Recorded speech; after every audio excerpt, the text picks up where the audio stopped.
अस्सलाम वालेकुम।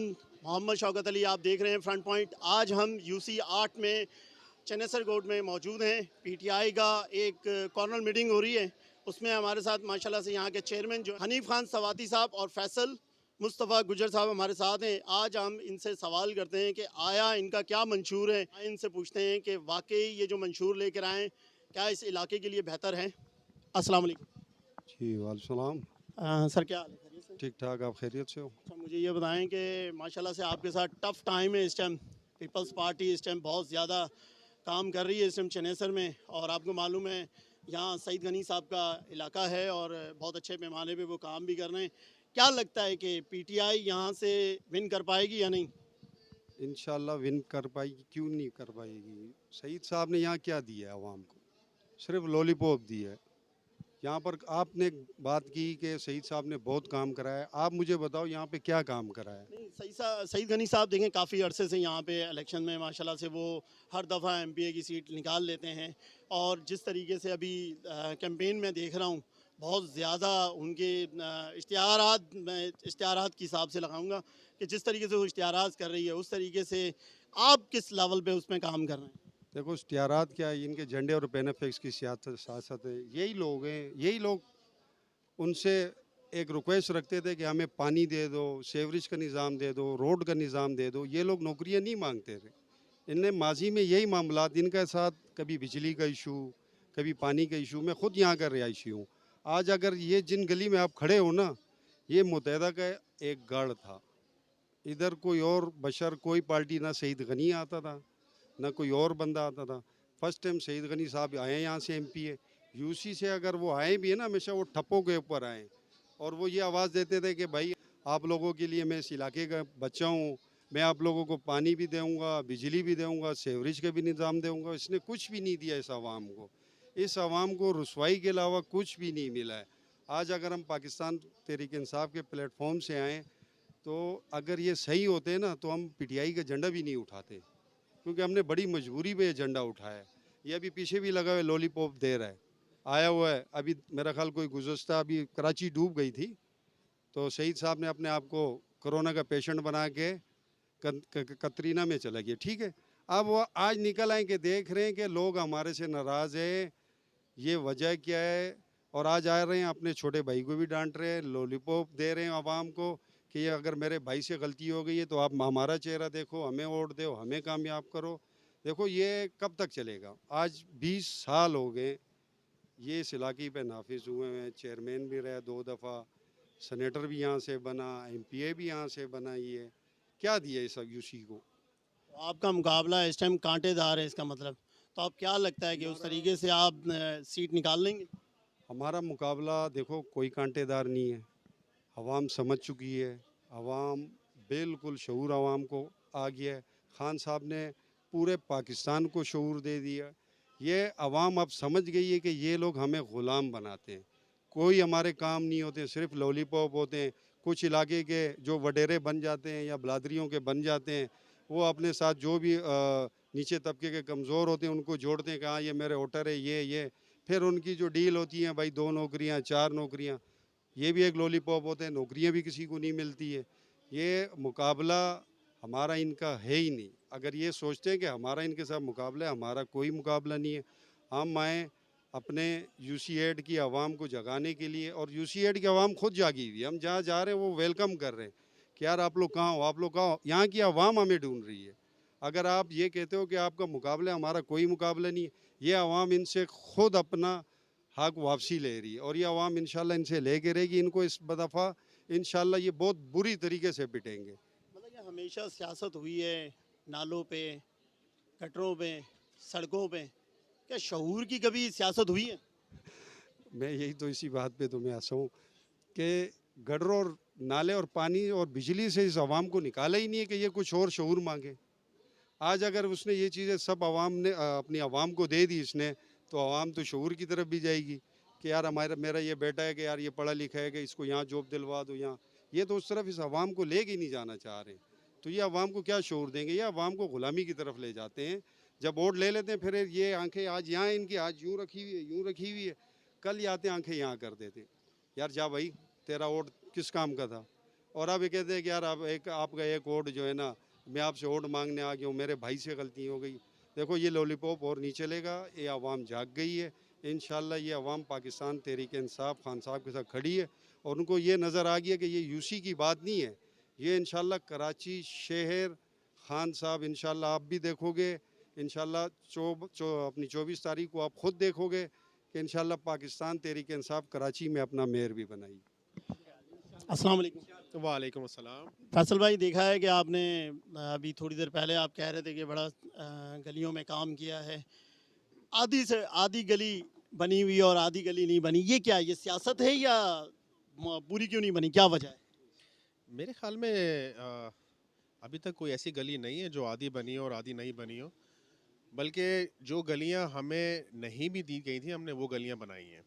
और जहां तक आप बात करते हैं हमारे काम की, हमारा तो ब्रदर यहाँ कोई बनता ही नहीं है। उसकी वजह यह है कि यहाँ के चेयरमैन और उससे पहले नाजिम 20 साल तक इन दोनों भाइयों ने यहाँ पर जो है रूल किया है।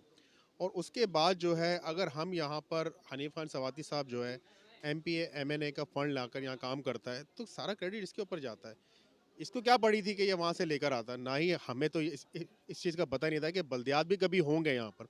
और उसकी वजह ये क्योंकि एक चिड़िया है, वो चिड़िया ये थी कि अगर बल्दियात अगर निज़ाम नीचे तक आ जाएगा, जब नीचे तक आ जाएगा तो मेरे ख्याल में इनके पास से जो पैसा, ज़ाहिर बात है आपको भी पता है, सारा पैसा इनकी जेबों में ही जाता है। अगर एक छोटी सी रोड में आपको इनकी सबसे एक हंसी वाली बात बताता हूँ, इन 5 सालों के अंदर corporation gate, Mahmudabad corporation gate से लेके अल राजी हॉस्पिटल तक 5 सालों में 5 मरतबा यहाँ कारपेटिंग हुई है। इवन के 2 साल पहले 1 साल में 2 बार कारपेटिंग हुई है।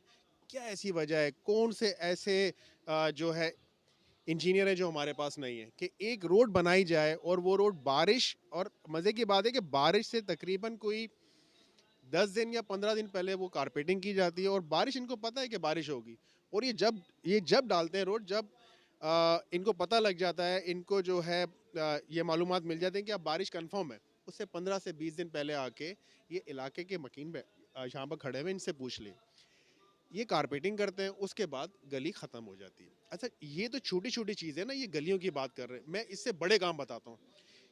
आपने कहीं भी देखा होगा किसी भी सोसाइटी के अंदर, कोई अच्छी सोसाइटी होती है, उस सोसाइटी के अंदर जब भी बनाया था उसके लूप के अंदर जो है, उस सोसाइटी के पूरे लूप के अंदर, उस कॉलोनी के लूप के अंदर सीवरेज का निज़ाम बनाया जाता है, ठीक है, उसके साथ पानी का निज़ाम बनाया जाता है, बरसाती पानी का निज़ाम। लेकिन हमारी क्योंकि कॉलोनी जो है तकरीबन कम बेश 60 से 62 साल पुरानी है, ये कॉलोनी है महमूदाबाद। अब इसके अंदर जो भी प्लान था वो किया, वो चल रहा था, लेकिन इन साहब ने आने के बाद एक बहुत ही अच्छा काम किया है। इस मेन बाज़ार है ये, लियाकत अशरफ कॉलोनी और इलामा इकबाल का मेन बाज़ार है ये। यहाँ पर जो है मुख्तलिफ़ दुकानें हैं, यहाँ अलग अलग लोग कारोबार कर रहे हैं, कॉस्मेटिक्स का काम कर रहे हैं, कुछ दूसरे काम कर रहे हैं। बेसिकली जो मशहूर है ये कॉस्मेटिक्स के नाम से ज़्यादा मशहूर है।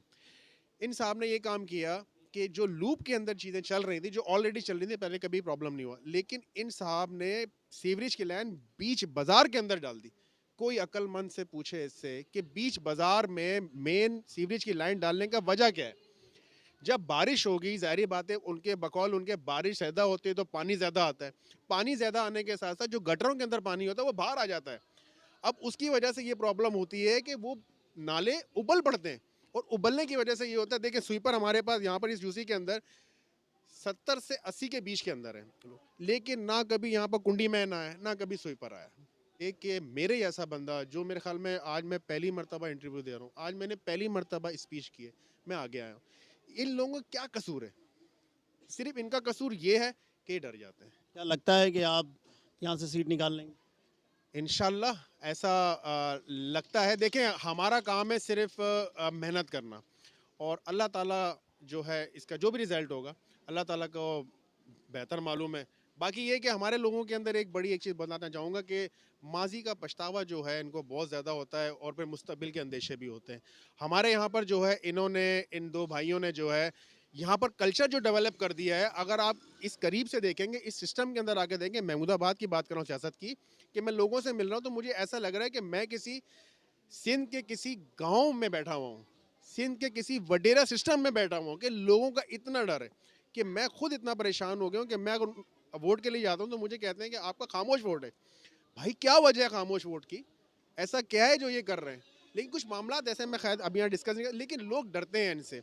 असल में इन्होंने शहर के अंदर रूरल एरियाज़ में जो है इन्होंने ये काम कर दिया है, वो काम किया है जो अर्बन एरियाज़ में होना नहीं चाहिए, लेकिन इन्होंने रूरल एरियाज़ के जो जो काम है इन्होंने यहाँ पर अर्बन एरियाज़ में कर दिए। असल में देखें होता ही है, जो शख्स जिस जगह रहता है ना वो कोशिश करता है कि वैसा ही माहौल वो बाहर दे दे।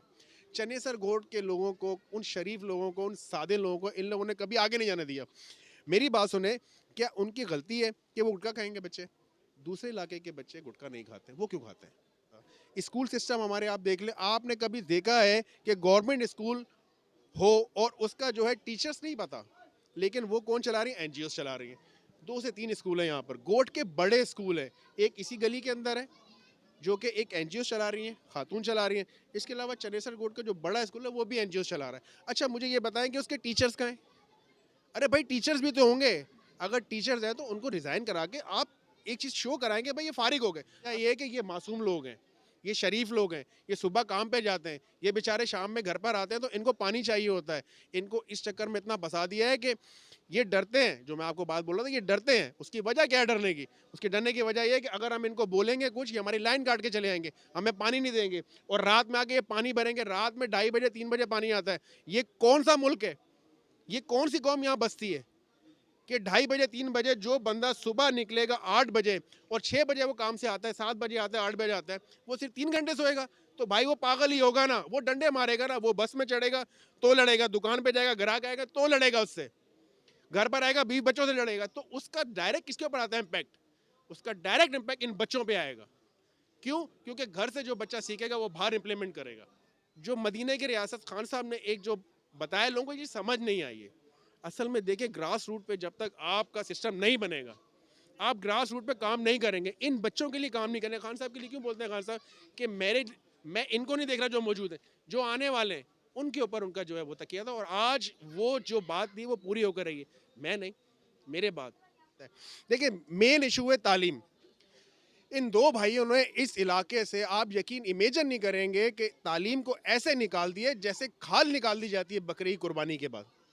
तालीम को इस तरीके से निकाल दिया गया। तालीम का हाल तो पूरे पाकिस्तान में है। देखिए मैं पाकिस्तान की बात करता हूँ, बिल्कुल ठीक है, मेरा पाक वतन है, लेकिन बात यह है कि मेरा इस इलाके को, मैं जब नबी करीम सल्लल्लाहु अलैहि वसल्लम की तालीमात पढ़ता हूँ, जब मैं कुरान को पढ़ता हूँ, तो मैं सबसे पहले इस चीज़ का शाहिद हो गया कि भाई मेरे पास जो मेरे पड़ोसी हैं, जो मेरे साथ लोग हैं, मैं इनके साथ काम करूँगा, फलाही काम करूँगा। अल्लाह ताला का हुक्म है इस चीज़ के ऊपर। अगर मैं अपने पड़ोस में, अगर कोई ज़रूरतमंद है, कोई बीमार है, अगर मैं उसकी मदद नहीं करता, अगर उसकी तकलीफ़ों का मैं नहीं करता, तो सबसे पहले मैंने जवाब दिया होना है। तो मैं अगर अपना घर सही कर लूँगा तो मैं आगे की बात करूँगा। देखिए बड़ा काम चल रहा है, मैं अभी बल्दियात पे काम कर रहा हूँ। अल्लाह ताला ने मुझसे, अगर आप पूछेंगे, मेरी उम्र जो है 43-44 ईयर्स है। मुझसे आज से पहले अगर आप बात करें, मैंने सियासत का सोचा नहीं था, लेकिन मेरा ये फर्स्ट स्टेप है। लेकिन मेरा मकसद इससे पहले भी जो था, बहुत से लोग मुझे जानते हैं फलाही कामों के हवाले से, मैं वैसे ही करता रहा, लेकिन मुझे एक मौका दिया, अल्लाह ने दिया मौका। आपने देखा हनीफ अब्बासी साहब और फैसल गुज्जर साहब हमारे साथ हैं, और यकीनन आपको मालूम है 24 तारीख को इस मार्का का होने जा रहा है। इस मार्के में देखते हैं कि कौन जीत